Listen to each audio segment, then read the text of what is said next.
रात का समय था। एक ट्रेन अपनी यात्रा पर निकल चुकी थी।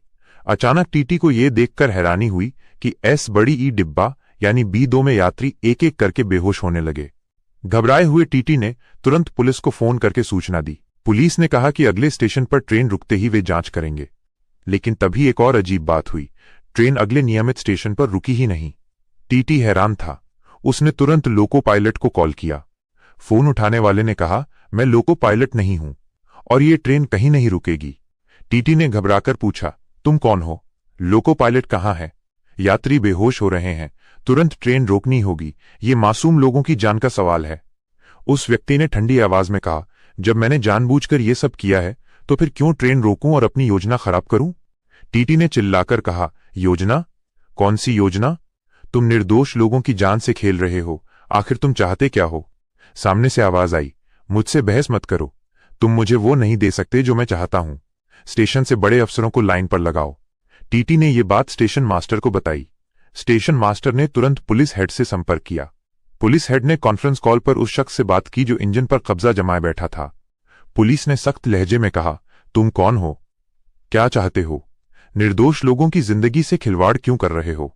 ट्रेन छोड़ दो वरना जिंदा नहीं बचोगे। वो शख्स जोर से हंसा और बोला, अगर तुमने मुझ पर हाथ डाला तो मैं ट्रेन में बैठे हर यात्री को मार डालूंगा। तुम्हारे गृहमंत्री और उनका परिवार भी यहीं एक डिब्बे में है। सोच लो और फिर फैसला करो। असल में यह पूरी साजिश एक आपराधिक संगठन की थी। इस संगठन के लोग हर तरह के गैरकानूनी काम करते थे, हत्या, जबरन वसूली, खून खराबा। उनके सरगना को हाईकोर्ट ने आजीवन कारावास की सजा दी थी और जनता का दबाव था कि उसे फांसी दी जाए। इसलिए गिरोह का मकसद था अपने सरगना को जेल से छुड़ाना। उनकी मांग थी कि उनके लीडर को जेल से निकालकर हेलीपैड पर लाया जाए और हेलीकॉप्टर से उनके बताए ठिकाने पर भेजा जाए। बदले में वे यात्रियों और मंत्री की जान छोड़ देंगे। मंत्री उस समय किसी पार्टी मीटिंग से लौट रहे थे। सड़क मार्ग पर रास्ते में लगातार विरोध प्रदर्शन हो रहे थे। लोग नारे लगा रहे थे कि अपराधी को सजा दी जाए। मंत्री ने सोचा, अगर वे सड़क मार्ग से जाएंगे तो फिर विरोध का सामना करना पड़ेगा, और जहां वे थे वहां पास में कोई हवाई अड्डा उपलब्ध नहीं था, इसलिए फ्लाइट लेना भी संभव नहीं था। इन्हीं कारणों से मंत्री ने सुरक्षित समझकर ट्रेन का सहारा लिया। ट्रेन ही उनके पास एकमात्र विकल्प था। गिरोह ने योजना बनाकर रात की यात्रा में ट्रेन को निशाना बनाया। वे एक छोटे मध्यवर्ती स्टेशन से भीतर चढ़े। वहां सुरक्षा कम थी और उसी प्लेटफॉर्म से बिना किसी बड़ी जांच के वे आसानी से अंदर आ गए। वे पीछे से नहीं आए थे, बल्कि उसी स्टेशन से सीधे ट्रेन में दाखिल हुए। कुल मिलाकर लगभग 50 आदमी थे। हर डिब्बे में 4-4 बंदूकधारी तैनात किए गए और मंत्री वाले डिब्बे यानी H1 में 6 हथियारबंद लोग रखे गए। इंजन में उनका आदमी पहले से बैठ गया था, जिसने असल लोको पायलट को हटाकर ट्रेन की कमान अपने हाथ में ले ली थी। मंत्री के साथ उनकी सुरक्षा के लिए 3 पुलिसकर्मी और 1 PA थे, जो खुद भी पुलिस अफसर था। उनके पास सिर्फ पिस्तौलें थीं। मगर जब हथियारबंद गुंडों ने H1 डिब्बे का दरवाजा तोड़ा, उनके पास बड़े ऑटोमेटिक राइफल्स थीं। उन्होंने गोलीबारी शुरू की।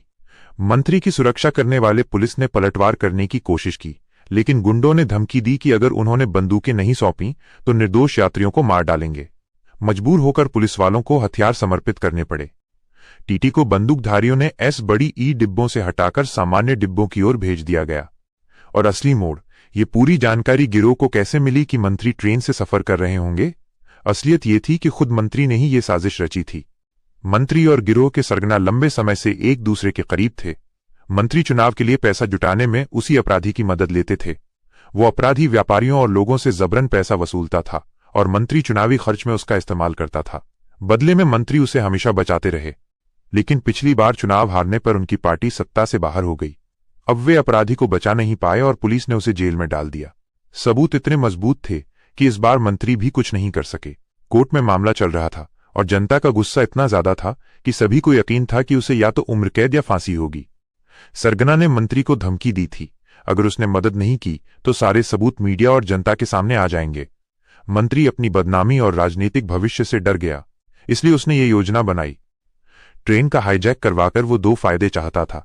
एक तरफ जनता के सामने खुद को निर्दोष और पीड़ित दिखाना और दूसरी तरफ अपने अपराधी साथी को जेल से छुड़ाना। योजना के मुताबिक अपराधियों ने कहा कि सरगना को जेल से निकालकर हेलीपैड पर लाया जाए और हेलीकॉप्टर से भेजा जाए, और ये भी धमकी दी कि ट्रेन के एस बड़ी ई डिब्बों में जहरीली गैस का सिस्टम लगाया गया है। अगर उनके पीछे कोई पड़ा तो वे वेंटिलेशन सिस्टम से जहरीली गैस छोड़ देंगे।